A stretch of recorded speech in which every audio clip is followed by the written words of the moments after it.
नमस्कार। एक क्वेश्चन हम लोग सॉल्व कर लेते हैं मेंसुरेशन से। The area of curved surface of a cylinder is 4400 centimetre square and the circumference of its base is 110 centimeter. Find the height of the cylinder and the volume of the cylinder. Formulas याद होना जरूरी है। हमेशा आप ऐसा नहीं हो सकता है कि लैंग्वेज देख के खुद फॉर्मूला डिराइव करें। फॉर्मूला एक लेवल पे आपको पता होना चाहिए। जैसे कर्व सरफेस बोल रहा है तो कोई आपने सिलेंडर देखा होगा, तो आप सिलेंडर को जब रोल करोगे ग्राउंड पे तो जो ग्राउंड के कांटेक्ट में आता है वही होता है कर्व सरफेस। तो अगर सिंपल सिलेंडर को देखें तो कुछ ऐसा होता होगा। तो ये जो एरिया है ना, ये जो आप मैं कोई और कलर अगर यूज़ करूँ तो हालांकि मैं एक ही साइड दिखा पा रहा हूँ, ऐसे ही वो राउंड होता है। ठीक है, तो वही होता है कर्व सरफेस। तो एरिया ऑफ कर्व सरफेस बोलो या डायरेक्टली कर्व सरफेस एरिया बोलो, CSA। So that is given out to be 4400 centimetre square. That means अभी को जब कैलकुलेशन करते हो तो यूनिट्स को छोड़ दिया करो। कर्व सरफेस एरिया क्या होता है? 2πr/h and this is equal to what? 4400 centimetre. ठीक है, अब मैंने बोला यूनिट को छोड़ दो, लास्ट में देखेंगे। अब देखो, ये हमें पता है circumference of its base given है। देखो इसमें तो हम इससे आगे क्या बढ़ सकते हैं? 2 पाई का वैल्यू आप देख सकते हो। RH तो फिर भी अभी क्लियर नहीं है ना, तो उसके लिए अगला लाइन पढ़ो, and the circumference of its base. देखो बेस तो ये हुआ ना, इसका सरकमफ्रेंस, तो बेस अपने आप में एक सर्कल है, ये आप देख पा रहे होगे। तो सर्कल का सरकमफ्रेंस क्या होता है?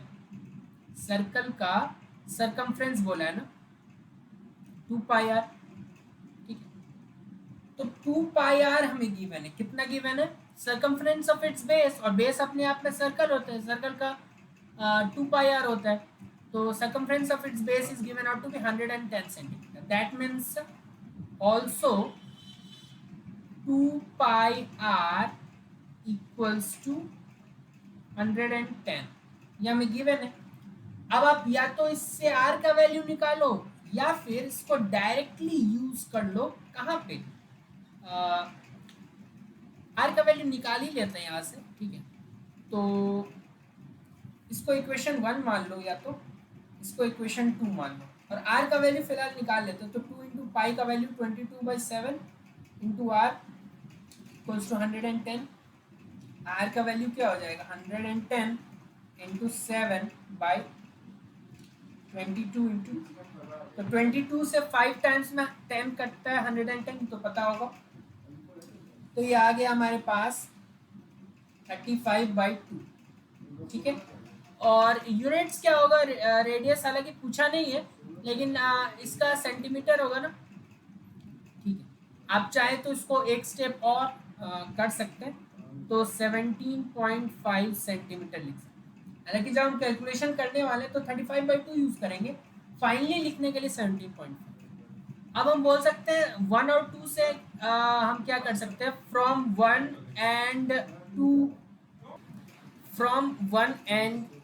हम क्या बोल सकते हैं? देखो 1 में है 2πr/h, और 2πr का वैल्यू हमें ऑलरेडी पता है, तो हम क्या कर सकते हैं? 110 इंटू एच, ये वैल्यू 4400 के इक्वल है।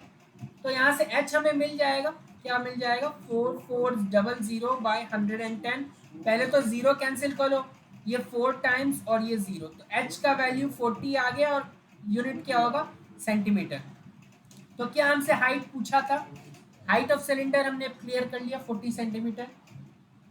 अब वॉल्यूम ऑफ सिलेंडर का फॉर्मूला, तो हमें पता है कि वॉल्यूम ऑफ सिलेंडर, इसका भी फॉर्मूला पता होना चाहिए। This is equal to πr²h। Pi का वैल्यू रख दो 22/7, r², तो r हमने निकाला था, और मैं उसका 17.5 यूज नहीं करूंगा, 35/2 ही यूज करूंगा। ठीक है, तो 35/2 इंटू 35/2, और h का वैल्यू अभी अभी हमने निकाला है जो कि 40 है। ठीक है, अब आपको मीटर में तो पूछेगा नहीं, क्योंकि देखो सेंटीमीटर में ही है तो फाइनल आंसर सेंटीमीटर में ही देना है। पूछ लेता तो हम लोग कन्वर्जन कर लेते। तो ये 5 टाइम्स में जाएगा, और कुछ कैंसिल होने वाला रहेगा, ये 11 टाइम्स में जाएगा, और कुछ कैंसिल होने वाला रहेगा, ये 20 टाइम्स में जाएगा। ठीक है, तो फाइनली हमारे पास क्या आया, हमारे पास आया है 11 इंटू 35 इंटू 20 इंटू 5 इज 100। ठीक है, तो 35 इंटू 11 क्या होगा, 35 इंटू 10 इज 350, 350 प्लस 35 इज 385। 385 तो तुम लिख दो और 2 जीरो लगा दो, क्योंकि ये वॉल्यूम है तो सेंटीमीटर क्यूब में इसका, क्यूब यूनिट्स में इसका आंसर होगा। तो ये भी हमने निकाल लिया, वॉल्यूम निकाल लिया। देखो निकालना दो ही चीज था, हाइट और वॉल्यूम, लेकिन रास्ते में हमें रेडियस मिल गया और रेडियस का आगे यूज भी था, तो सही है, मिल गया तो बढ़िया है। ठीक है, तो कैलकुलेशन देखना होता है, फॉर्मूलाज को रिवाइज करते रहें। ठीक है, और प्रॉब्लम्स करेंगे तो फॉर्मूला अपने आप, इसको डायरेक्टली एक तरीका होता है याद करने का, अदर होता है कि आप लिस्ट रखें और कुछ प्रॉब्लम्स करें, तो अपने आप जैसे जैसे प्रॉब्लम्स करोगे फॉर्मूला आपको याद हो जाएगा। बहुत बहुत धन्यवाद।